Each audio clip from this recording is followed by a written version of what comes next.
Let me ask you something. When was the last time you stopped yourself from doing what you truly wanted, just because you were worried about what people might say? Maybe you hesitated to speak up in class. Maybe you dressed differently than you liked. Or maybe you even hid your real dreams, just because of that invisible judgment of others. Why do we give so much power to people's opinions, even those who barely matter in our lives? If you've ever felt trapped by the fear of being judged, then you're not alone. And if you want to break free from this invisible prison, then this video, based on the timeless wisdom of Marcus Aurelius, the great Stoic emperor, may just change your life. So before we dive in, do me a favor, hit that subscribe button, give this video a like, and most importantly, stick with me until the end. Because the truth I'm about to share with you is not just another piece of motivational advice. It's a way of living that can completely change the way you see yourself, your relationships, and your entire existence. Now, let's begin our journey. The prison of opinions. Imagine this. You are standing in a crowded Roman forum. 2,000 years ago, people are shouting. Merchants are selling their goods. Politicians are trying to gain attention, and gossip flows through the air like smoke. This was the Rome that Marcus Aurelius knew. Even as an emperor, the most powerful man in the world, he was not free from criticism. Some called him too soft. Others thought he was too philosophical for a ruler. And some simply hated him because of envy. Now here's the question. If the emperor of Rome, who commanded armies and ruled an empire, could not escape people's opinions, then how can we? Marcus Aurelius gave himself the answer in his journal, which later became known as Meditations. He wrote for himself, not for the world, reminding his own mind again and again. It never ceases to amaze me. We all love ourselves more than other people, but care more about their opinion than our own. Think about that for a moment. You love yourself more than anyone else. You wake up with yourself. You go to sleep with yourself.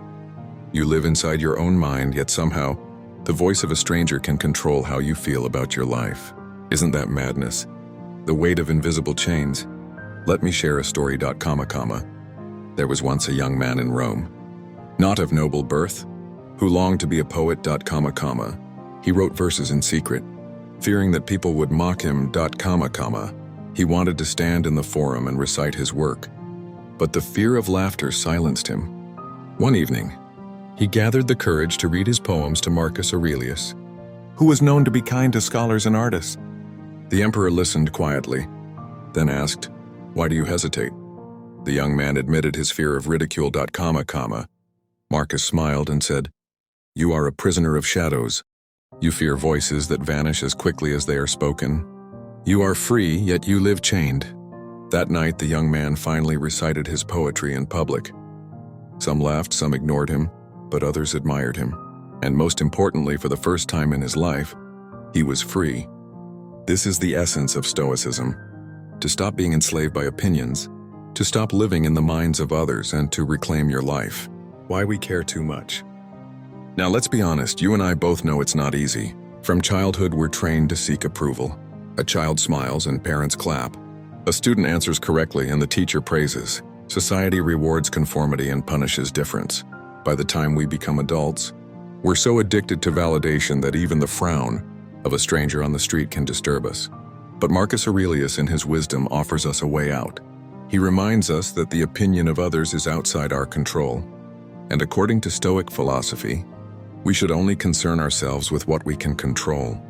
Our thoughts, our actions, our character. Everything else, whether people admire us, criticize us, or ignore us, is not our business. Think of it this way.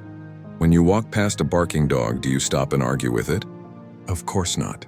So why then do we stop and argue with every barking opinion of society, the mirror of death? Here's another powerful Stoic exercise. Marcus often reflected on death, not in a morbid way, but as a reminder of what truly matters. He would tell himself, "You could leave life right now. Let that determine what you do and say and think." Now ask yourself, if you were to die tomorrow, would you care about what that random person at work thought about your shoes? Would it matter what your neighbor whispered about your lifestyle? Would you still lose sleep over an Instagram comment? When death comes, and it will for all of us, none of these opinions will matter. They are smoke in the wind. But your courage to live according to your own reason, that will matter. The Stoic path to freedom. Marcus Aurelius shows us a path, a way to stop caring about what others think. It's not about arrogance. It's not about saying, I don't need anyone. It's about grounding yourself so deeply in your values that the noise of others cannot shake you. Here are the key Stoic steps. 1. Know your principles. Marcus constantly asked himself, is this action in line with virtue? With justice, courage, wisdom, and self-control? If yes, then he did it regardless of public opinion. 2. Remember the insignificance of others. He wrote, consider how quickly all things are dissolved, the bodies, the memories of them in time, and the very stuff of which everything is made. People who judge you will themselves be dust soon. Their opinion cannot outlast eternity. 3. Detach from outcomes. You cannot control applause or criticism. You can only control effort. So Marcus focused on duty, not on praise. 4. Practice indifference. When insulted, he reminded himself, does what they say make me worse? If not, why should I be upset? By practicing these steps daily, you build a fortress inside your mind. Opinions become like arrows striking stone they cannot penetrate. A modern story. Now let's bring this into our time. Imagine a young woman named Sarah. She dreams of starting her own business, but her relatives mock the idea. It's too risky, they say. You should just find a stable job. She feels torn. Should she follow her passion?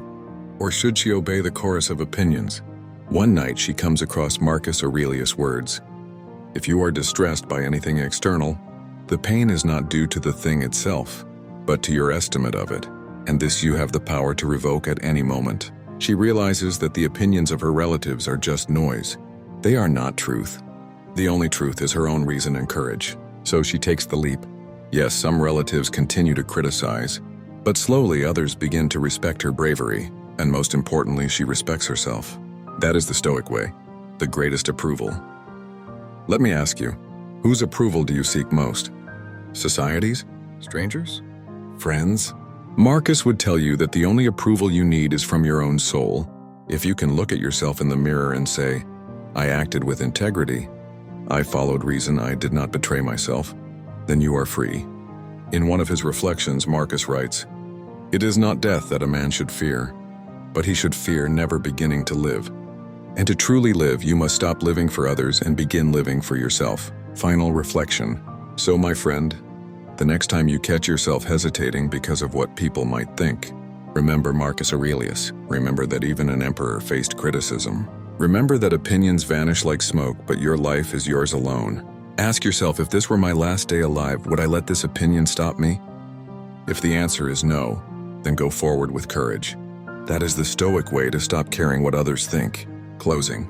So if you found value in this message, don't forget to subscribe to the channel, like this video, and most importantly, apply these Stoic lessons in your life. They can transform not just how you see yourself, but how you experience love, work, and freedom. And with that said, thanks for watching, and until next time.